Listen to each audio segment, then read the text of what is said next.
Dear student, in the last lecture we have seen electric charge, then we have seen attraction and repulsion. Next, what is the origin of an electric charge? म्हणजे हा जो काही आपण असणारा जो काही विद्युत प्रभार त्या ठिकाणी पाहिला, पॉझिटिव्ह निगेटिव्ह, तर अशा प्रकारचा असणारा जो काही विद्युत प्रभार जो आहे तर त्या विद्युत प्रभाराचा असणारा ते काही ओरिजिन्स आहेत, उगम जो आहे तर तो उगम त्या ठिकाणी कसा होतो हे आपल्याला त्या ठिकाणी पाहायचंय. काय दिलेलं आहे की all substances are made up of particle and these particles are ultimately made up of very tiny atoms. आपल्याला माहिती आहे की प्रत्येक असणारा जो काही पदार्थ जो आहे तर तो पदार्थ त्या ठिकाणी कणांचा बनलेला आहे आणि अशा प्रकारचे हे असणारे काही कण जे आहेत तर ते कण अतिशय लहान लहान किंवा अतिसूक्ष्म अशा प्रकारचे अणू जे आहेत तर त्या अणूंचे त्या ठिकाणी बनलेले. We shall be looking at the details of the atomic structure later. अणूची असणारी काही संरचना जी आहे तर त्या संरचनेविषयी 8व्या इयत्तेमध्ये आपण त्या ठिकाणी पुढे पाहणार आहोत की at this stage it is sufficient to know that each atom contain a stationary positive charge आणि अँड मूव्हिंग निगेटिव्ह चार्ज. सद्यस्थितीमध्ये आपण काय करून घेणार आहे की सर्वसाधारणपणे प्रत्येक अशा प्रकारचा असणारा जो काही अणू जो आहे तर त्या अणूमध्ये स्टेशनरी म्हणजे स्थिर अशा प्रकारचा धनप्रभारित भाग आणि सर्वसाधारणपणे मूव्हिंग म्हणजे चल अशा प्रकारचा ऋणप्रभारित त्या ठिकाणी भाग जो आहे तर तो भाग त्या ठिकाणी असतो. This two charges being perfectly balance and atom is electrically neutral.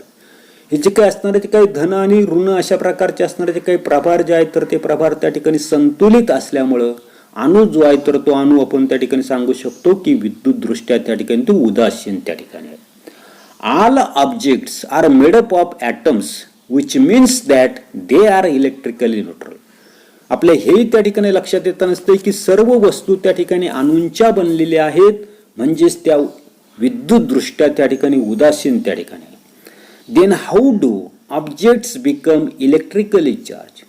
मग त्या ठिकाणी आपल्या लक्षात येत नसते की सर्व वस्तू त्या ठिकाणी अणूंच्या बनलेल्या आहेत म्हणजे त्या विद्युत दृष्ट्या त्या ठिकाणी उदासीन त्या ठिकाणी असतात. तर मग अशा प्रकारच्या वस्तू त्या ठिकाणी विद्युत प्रभारित नेमक्या कशा होऊ शकतात हे आपल्याला त्या ठिकाणी पाहायचंय.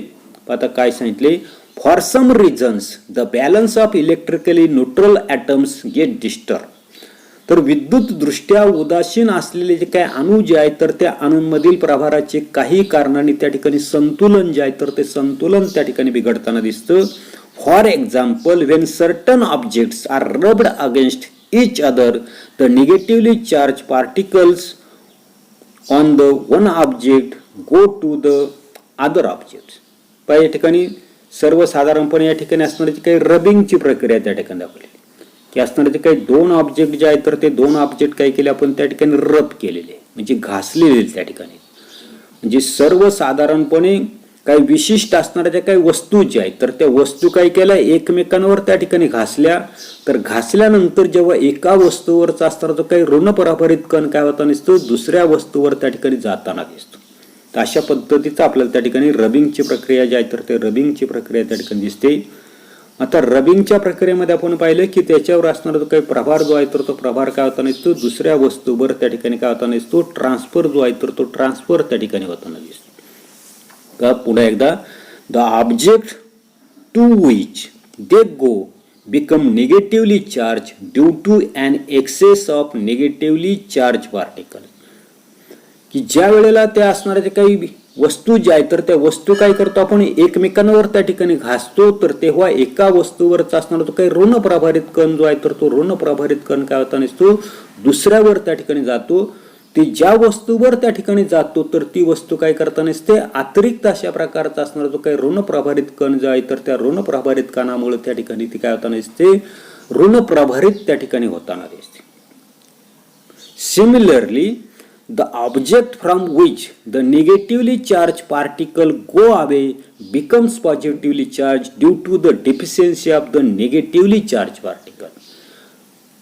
ज्या वस्तूवरून ऋणप्रभारित कण त्या ठिकाणी गेले ते ऋण प्रभारित कण गेल्यामुळे ती वस्तू काय होता नसते, ऋण प्रभारित असणारे जे काही कण जे आहे तर त्या कणांची असणारी जी काही डिफिशियन्सी म्हणजे कमतरता जी आहे तर त्या कमतरतेमुळे ते कण काय होता नसतात, तर त्या ठिकाणी पॉझिटिव्ह चार्ज आहेत किंवा ऋण प्रभारित त्या ठिकाणी म्हणताना.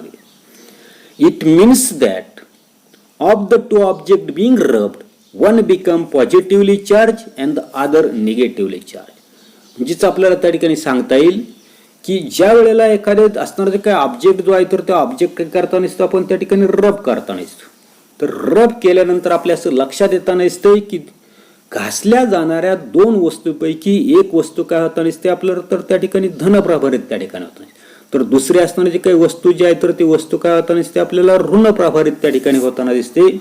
आता या ठिकाणी असणारी जी काही रबिंगची असणारी जी काही प्रक्रिया जी आहे तर ती रबिंगची प्रक्रिया या ठिकाणी काय केलेली आपल्याला या ठिकाणी रबिंगची प्रक्रिया. घासल्यानंतर पुन्हा आपल्या लक्षात येत नसते की ते असणाऱ्या जे काही वस्तू ज्या आहेत तर त्या वस्तूवर काय होता नसते, एकावर त्या ठिकाणी पॉझिटिव्ह चार्ज तयार होताना दिसतो, दुसऱ्यावर काय होता नसते निगेटिव्ह अशा प्रकारचा चार्ज जो आहे तर तो चार्ज त्या ठिकाणी होता. किंवा कधी कधी त्या असणाऱ्या ज्या काही वस्तू ज्या आहेत तर त्या वस्तूंवर इक्वल अशा प्रकारचा त्या ठिकाणी पॉझिटिव्ह निगेटिव्ह चार्ज जर असेल तर त्या वस्तू काय होता नसतात, तर आपल्याला त्या ठिकाणी उदासीन जे आहे तर त्या उदासीन होताना दिसतात, म्हणजे त्याच्यावर कोणत्या प्रकारचा चार्ज त्या ठिकाणी राहताना दिसत नाही. आता एक छोटीशी ऍक्टिव्हिटी आपल्याला या ठिकाणी सांगितली. Try this material paper, polythene, nylon cloth, cotton cloth, silk cloth etcetera. कागद घ्यायचंय, पॉलिथिन घ्यायचंय, नायलॉनचं कापड घ्यायचंय, सुती कापड घ्यायचंय, रेशमी कापड त्या ठिकाणी घ्यायचं. हा एक्सपेरिमेंट तुम्ही त्या ठिकाणी घरी त्या ठिकाणी करून पहा, सोपा त्या ठिकाणी आहे. पहा काय सांगितले, प्रोसिजर कृती. First take the object mentioned in the chart near some small pieces of the paper and observe what happens.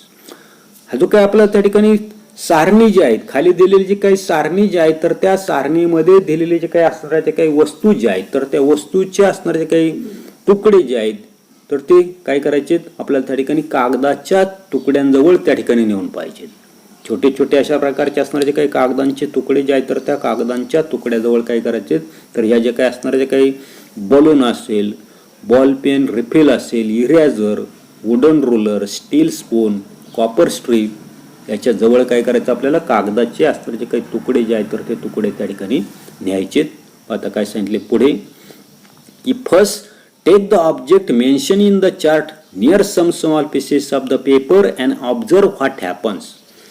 म्हणजे सारणीमध्ये दिलेल्या ज्या काही वस्तू ज्या आहेत तर त्या वस्तू प्रथम कागदांच्या तुकड्याजवळ त्या ठिकाणी न्यायच्यात आणि काय होतंय तर ते आपल्याला त्या ठिकाणी पाहिजे. देन रब each of these object in turn against one of the given material and take it near the pieces of the paper. त्याच्यानंतर काय करायचे, दिलेले साहित्य क्रमाक्रमाने काय करायचे तर त्या ठिकाणी घासायचे आणि कागदांच्या तुकड्याजवळ काय करायचे न्यायचे. Record your observation in the chart. आणि तुमचं निरीक्षण जे आहे तर ते निरीक्षण त्या ठिकाणी काय करायचे नोंदवायचे. आता काय सांगितले की ऑब्जेक्ट त्या ठिकाणी दिलेला आहे की balloon, ballpen refill, eraser, wooden rubber, steel spoon आणि कॉपर स्ट्रिप. तर ह्या सर्व वस्तू तुम्हाला त्या ठिकाणी माहिती, फुगा असेल, बॉलपेनची रिफिल, खोड रबर, लाकडी पट्टी, स्टीलचा चमचा आणि तांब्याची पट्टी. आता काय सांगितले, whether paper pieces get attracted yes or no. या ठिकाणी कागदाचा असणारा जो काही तुकडा जो आहे तर तो तुकडा या असणाऱ्या ज्या काही वस्तू ज्या आहेत तर त्या वस्तूंकडे त्या ठिकाणी आकर्षित झाला की नाही. आणि दुसरं आपल्याला सांगितले does the object get charge yes or no. तर काय होते तर ते प्रत्यक्ष कृती तुम्ही त्या ठिकाणी करून त्या ठिकाणी त्याचं असणारे जे काही नोंद जी आहे तर ती नोंद त्या ठिकाणी करायची. पण या ठिकाणी घासण्यासाठी दिलेल्या ज्या काही वस्तू ज्या आहेत एकमेकांना त्या ठिकाणी घासून पाहिजे. फुगा, रिफिल, खोड रबर किंवा लाकडी स्केल, स्टीलचा चमचा, तांब्याची पट्टी एकमेकांवर घासायची आणि कागदांच्या तुकड्याजवळ त्या ठिकाणी द्यायची आणि पाहायचे. तर काय होते तर तुम्ही प्रत्यक्ष ऍक्टिव्हिटी त्या ठिकाणी करा आणि काय उत्तर येते तर ते शोधण्याचा प्रयत्न त्या ठिकाणी करायचा. आता ऑलवेज रिमेंबर म्हटलेले इच ॲटम इज इलेक्ट्रिकली न्यूट्रल. प्रत्येक अणू जो आहे तर तो विद्युत दृष्ट्या त्या ठिकाणी उदासीन असतो. It has equal amount of positive and negative charge. तर आपल्या लक्षात येता नसतं की त्याच्यातील धन आणि ऋण प्रभारित अशा प्रकारचे समान कण त्याच्यामध्ये त्या ठिकाणी असतात. If positive charge and negative charge, if for some reasons the negative charge decreases the atom become positively charged. जे ऋण प्रभार जे आहेत तर ते ऋण प्रभार काही कारणानं त्या ठिकाणी कमी जर झाले तर अशा वेळेला तो असणारा जो काही अणू जो आहे तर तो अणू मात्र काय होता नसते तर त्या ठिकाणी धन प्रभारित त्या ठिकाणी होताना दिसतो. आता पुढे यूज युअर ब्रेन पॉवर सांगितले. Do all the objects gate charge by rubbing. या ठिकाणी तक्त्यामध्ये दिलेले सर्वच्या सर्व असणारे काही पदार्थ जे आहेत तर ते पदार्थ काय सांगितले आपल्याला त्या ठिकाणी घर्षणानं प्रभावित करता येतात का. आता काय सांगता येईल की आपल्याला एस त्या ठिकाणी उत्तर सांगता येईल की घर्षणाने सर्वच्या सर्व पदार्थ काय करू शकतो आपण त्या ठिकाणी चार्ज त्या ठिकाणी करू शकतो. आता कसे तर सर्वसाधारणपणे हा असणारे जे काही ऍक्टिव्हिटी किंवा ही असणारी जी काही कृती जी आहे तर ती कृती तुम्ही त्या ठिकाणी नेमक्या कशा पद्धतीने त्या ठिकाणी करताना दिसतंय. त्यावेळेचं असणारं जे काही वेदर जे आहेत वातावरण जे आहे तर ते वातावरण नेमकं त्या ठिकाणी कशा पद्धतीचं आहे तर याच्यावर त्या प्रयोगाचं असणारं जे काही सक्सेस जे आहे तर ते सक्सेस त्या ठिकाणी अवलंबून असतं. ते एवढाच असणारा जो काही भाग जो आहे तर तो भाग आपण या तासाला पाहणार आहोत. पुढील भाग पुढील तासाला पाहू. धन्यवाद.